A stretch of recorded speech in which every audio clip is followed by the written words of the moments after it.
the USS Hornet. I'm talking about the CV-12, not the CV-8, because the CV-8 is at the bottom of the ocean near the Solomon Islands. I love me a good haunted ship. And this is actually the most haunted ship in U.S. Navy history, as far as we know. She was completed in 1943 and set off for the Pacific Theater. She assisted during the battles of New Guinea, Palau, Truk, and then moved on to the Philippines campaign. Now, during the Philippines campaign, she was actually damaged by a typhoon, Typhoon Connie, and had to head back home. She was repaired and then went on to a much longer military service, aiding in the Korean and Vietnam War, along with the Apollo missions. Yes, this is a piece from the Apollo missions right here. Those are the astronauts. Isn't that crazy? This ship has done it all. In 1970, she was decommissioned and mothballed. And in 1991, she was designated as a National Historic Landmark and opened as a museum in October 17th, 1998. You can still visit her to this day, and they even offer not only ghost tours, but overnight stays. Ooh. And that's where the haunting begins. Lights turning on and off, all on their own. Full-bodied apparitions, disembodied voices throughout the ship. It's got it all, baby.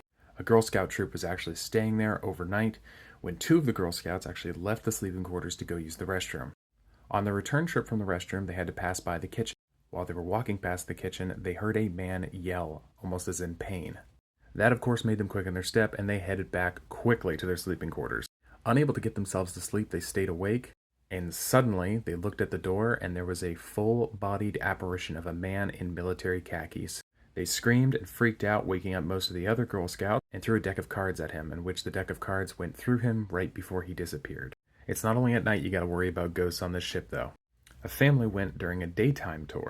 Now, they were one of the last daytime tours there, so at the end of their tour, the ship was starting to close up. The husband wanted to do something, though. He wanted to give his wife an experience she would never forget, so he took her behind the scenes all on his own. Pro tip, if you're at a museum or anything like that, don't do this. But as they went exploring, the wife said that she got progressively more and more freaked out.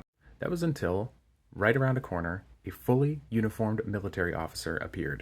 They both froze in fear. They were really, really scared that they were about to get into serious trouble. But that's when the officer did something that they didn't expect. He didn't make eye contact with them. He didn't even acknowledge that they existed. He walked right past them and around another corner. They peered around the corner to see where he was heading to, and he wasn't there anymore. They looked around a little bit longer, and then they just left. And I can't say as I blame them, I would have done the same. What do you guys think? Do you guys think this ship is haunted? Are you more or less likely to find ghosts on a ship than you are inside of a house? Have you ever stayed on a haunted ship before? Let me know down in the comments below, and I'll see you guys in the next one. Bye.